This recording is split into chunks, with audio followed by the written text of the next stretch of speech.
Ce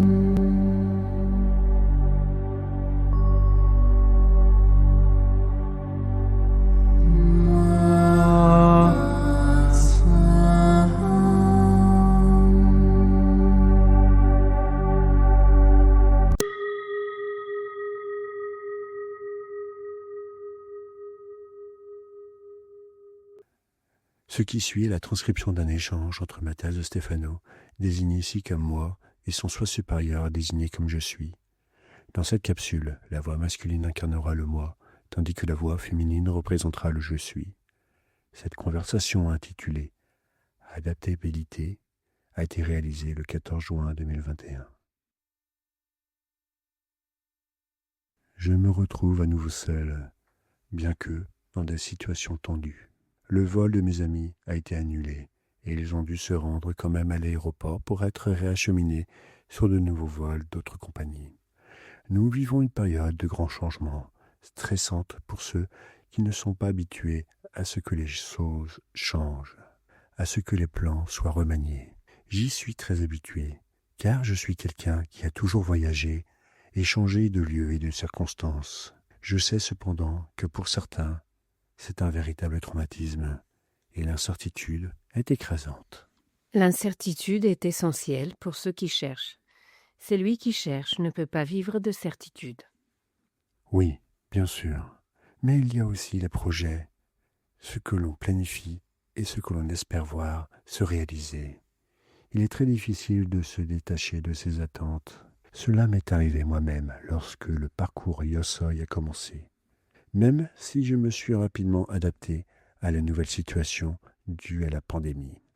J'ai passé quelques jours à avoir l'impression que rien n'avait de sens, que j'étais perdu, que tout était complètement fou. Les changements soudains, les annulations sans fin, et le fait de devoir modifier tous mes projets à travers le monde, pour simplement m'installer dans un seul endroit pendant une année entière. Cela m'a demandé un grand effort pour revenir à mon centre et accepter cette nouvelle réalité. Il y a des personnes pour qui le moindre changement peut entraîner un niveau de stress énorme.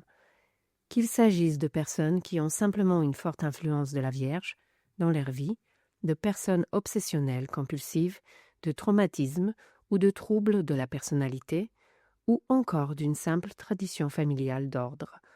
Tout cela est lié à une personnalité qui peut s'effondrer au moindre mouvement inattendu, sans parler des changements de plan soudain. Oui, j'ai connu des personnes comme ça. En fait, certains de mes amis sont comme ça, et j'ai tendance à les désespérer pas mal. Malgré ma stabilité ici à Gizeh, ce mois-ci a été assez mouvementé. Après avoir passé 2 mois entiers en solitaire, où tout était lent et prévisible, mes amis sont arrivés il y a 20 jours, et tout a commencé à s'accélérer. Puis 6 jours plus tard, les gens sont arrivés. Les 72 de chemin, Fésure, Serpent de lumière, ainsi que d'autres de mes amis, et nous avons dû nous mettre à courir pour que tout soit prêt. Ensuite, sans repos et avec peu de sommeil, nous avons parcouru le Nil, puis les pyramides. Ce fut un voyage stressant, où les gens ont dû s'adapter à des changements constants, à des rythmes différents et inattendus. Ces derniers jours, j'ai reçu quelques commentaires selon lesquels certaines personnes s'attendaient à autre chose de ce voyage. Comme une plus grande présence de ma part, plus de discussions de ma part, plus de repos. Autrement dit, certains sont sûrement arrivés avec des attentes, et c'est normal. Cependant, bien souvent, les attentes de ce qui devrait se passer nous empêchent de voir ce qui est là. L'arbre qui cache la forêt. Les attentes sont des pensées structurées par des concepts intérieurs qui se transforment en schémas dans l'esprit et qui, par conséquent, préparent le corps tout entier à faire face aux situations à venir. Cela génère un état émotionnel prédisposé d'avance aux événements. Si ceux-ci ne se produisent pas, le cerveau a le sentiment d'avoir échoué et tente de forcer l'idée que ce qui était attendu se produise, ce qui conduit à la frustration, à la colère, à la critique, à la déception. Comment se libérer de ces attentes ? L'adaptabilité, la capacité à saisir ce qui est au-delà, ad vers, apte, saisir, atteindre. L'aspect passif du futur est l'attente, qui se positionne dans un rôle d'attente, d'observation, regardant ce qui se trouve à l'extérieur pour savoir ce qui pourrait arriver. Dans son aspect actif, l'adaptabilité nous rappelle de prendre les rênes de la situation, d'atteindre ce qui se trouve plus loin, sans se contenter de l'observer. Sortir de l'attente, c'est passer à l'action, c'est décider par soi-même de faire en sorte que quelque chose se produise sans attendre qu'un autre le fasse. L'adaptation est donc la clé pour transcender l'attente éternelle. S'adapter à des espaces différents, c'est ce que nous faisons depuis la nuit des temps. Celui qui ne s'adapte pas meurt. Attendre n'est pas une option dans un monde en mutation, et même ceux qui semblent attendre sans bouger ne l'est pas vraiment. Comme quoi, Comme un arbre en hiver. À l'intérieur de l'arbre, il y a des communications constantes, un mouvement incessant de vie qui maintient le flux d'énergie, tandis que le froid empêche son expansion. L'adaptation à l'environnement est la clé de l'évolution, nécessaire pour atteindre ce que l'on cherche. Qu'il s'agisse de sécurité, de nourriture ou de reproduction, un individu, qu'il soit unicellulaire ou pluricellulaire, devra se déplacer, aller chercher ce dont il a besoin. Ne pas se cantonner à ce qu'il est ou à ce qui existe. Les animaux migrent, les plantes sont pollinisées par le vent et les insectes. D'autres construisent ou, comme les humains, créent des cultures et des religions. L'acte de chercher la solution devant soi surgit parce que l'environnement ne vous livrera jamais la solution, et s'il le fait, ce sera à vous de saisir cette opportunité ou de la laisser passer. L'attente naît de l'imaginaire, de la réflexion sur ce qui pourrait être, et non de l'action pour atteindre ce qui est attendu. quand les gens placent leur attente dans quelque chose ou quelqu'un, ils s'attendent alors à ce que l'autre fasse les choses ou à ce qu'elles se produisent sans effort. Et si ce qu'ils veulent ne se produit pas, ils sont frustrés et la réaction facile est de juger ou de s'énerver face à ce qui s'est passé. Au lieu de mettre toute sa force et toute sa volonté à passer à l'action, à voir les nouvelles possibilités, à réaliser par soi-même ce que l'autre ne nous donne pas, ou à faire le premier pas pour que cela se produise. Comme celui qui attend que j'aille lui parler. Au lieu de se noyer dans l'attente que je m'approche pour le saluer, il devrait faire un pas vers moi et me parler. C'est vrai, tout le monde a des attentes, car il est plus facile de vivre d'idées sur ce qui pourrait être plutôt que de prendre l'initiative de le réaliser. Cependant, il existe différents types d'adaptation. Lesquels? Tout d'abord, l'adaptation à l'environnement. Ce type d'adaptation est le plus naturel. Il touche chaque cellule, et c'est celui dont nous avons parlé précédemment, celui qui nous pousse à chercher à satisfaire nos besoins fondamentaux dans un environnement changeant. Le changement de climat, de température, de saison oblige les organismes à se déplacer pour pouvoir s'installer dans un nouvel environnement propice à ce dont ils ont besoin.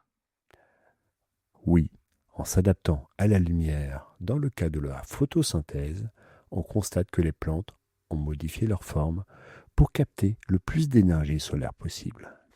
L'adaptation à l'environnement est celle qui a mobilisé le plus d'énergie au cours de l'histoire chez chaque espèce existante. D'autre part, nous avons l'adaptation physique qui implique la capacité de l'organisme physique à s'adapter à des circonstances liées à l'action. Par exemple, courir en montée, pratiquer un sport, est une action qui adapte le corps à une nouvelle action, mais pas à un nouvel environnement, car même si tu cours un marathon, cela ne se produit pas de manière naturelle. Que veux-tu dire? Ce n'est pas la même chose de courir vite pour échapper à un prédateur que de courir vite parce que tu t'es entraîné pour une course olympique. Ah, je comprends. L'adaptation physique donc consiste à tester les limites et la souplesse du corps, en le forçant à réaliser une activité dans des espaces qui n'ont pas changé, de son plein gré, et non par une force extérieure. D'autre part, il y a l'adaptabilité mentale, c'est-à-dire la capacité d'un individu à s'ouvrir à de nouveaux horizons philosophiques, à de nouvelles idées, pensées, cultures et visions différentes. Cette adaptabilité est très propre aux Gémeaux, qui peuvent endosser le rôle nécessaire au sein de chaque groupe pour évoluer aisément entre eux. La facilité à s'ouvrir à de nouveaux mondes, à écouter de nouvelles propositions, à s'émerveiller devant des résultats inattendus. C'est un attribut qui peut être utile pour évoluer dans différentes cultures, apprendre des langues, et c'est probablement l'un de ceux qui coûtent le plus sur le plan social, car dès l'enfance nous sommes soumis à une vision culturelle spécifique du monde. S'adapter mentalement exige de briser des schémas de croyances, de se libérer des préjugés, d'être capable de voir au-delà et d'aller chercher ce qui se trouve devant soi.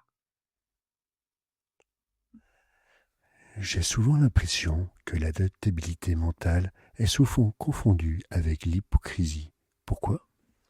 Hypocrite était un beau mot dans la Grèce antique. Hypo, en dessous, et krinéin, séparé, discerné, forme l'idée de celui qui discerne ce qui est en dessous. Terme inventé pour décrire les oracles et les voyants, qui lisaient la fortune, les runes, les messages des rêves, que d'autres ne pouvaient ni comprendre ni interpréter. Beaucoup allaient consulter les hypocrites, qui expliquaient l'occulte aux auditeurs et aux chercheurs. Dans de nombreux cas, ils se contentaient de dire ce que les gens voulaient entendre. Ils s'assuraient ainsi l'acceptation des dirigeants, des gouvernants, des puissants. Ils devinrent plus que des oracles, des acteurs. C'est pourquoi ce mot désignait ceux qui mettaient en scène des histoires dans les théâtres, car ils agissaient comme des hypocrites, donnant des conseils à travers leurs vers et leurs paroles, se cachaient derrière les mots pour plaire aux autres. Avec ces vers a fini par faire du mot hypocrite un synonyme de menteur, de celui qui se dissimule pour obtenir ce qu'il veut, pour être accepté, en affichant avec emphase des sentiments et des idées qu'il ne ressent ni ne croit réellement, et encore moins ne professe. Or, la capacité mentale des hypocrites à s'ouvrir à l'interprétation de toutes sortes de messages, d'informations et de concepts leur permettait de réfléchir rapidement et de s'adapter à chaque interlocuteur. On pourrait donc dire qu'ils avaient une grande capacité d'adaptation mentale. C'est pourquoi il est très probable qu'aujourd'hui cette qualité soit perçue comme quelque chose de négatif, alors qu'à l'origine elle ne l'est pas. Comment adopter ce type d'adaptabilité sans paraître hypocrite? Je veux dire, selon ce que nous considérons aujourd'hui comme de l'hypocrisie. En ayant très clairement à l'esprit que tu t'adaptes pour amplifier tes points de vue. L'important n'est pas ce que les autres voient en toi, mais ce que tu crois de toi-même et comment tu l'utilises, en cohérence comme un outil d'amplification. Je suppose que cela dit, il nous reste l'adaptation émotionnelle. C'est exact. L'être s'adapte émotionnellement aux circonstances de chaque personne avec laquelle il entre en relation.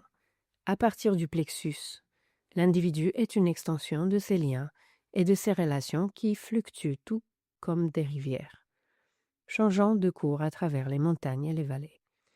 Lorsqu'une personne est rigide, lorsqu'elle vit aussi entre le noir et le blanc, elle aura une capacité d'adaptation moindre aux relations interpersonnelles, ce qui l'empêchera de s'ouvrir et de recevoir de nouvelles perspectives.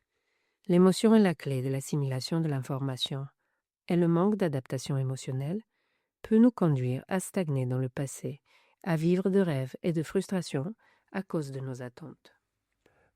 Bien sûr, ne pas se permettre d'aimer les autres, de recevoir l'amour ou les points de vue des autres, l'affection de nouvelles personnes. Ces personnes qui ferment leur cercle émotionnel ferment aussi leur esprit et se bloquent face à tout changement. La liberté de l'être ne réside pas dans la croyance selon laquelle être cohérent, c'est être fidèle à soi-même et rigide dans ses positions philosophiques.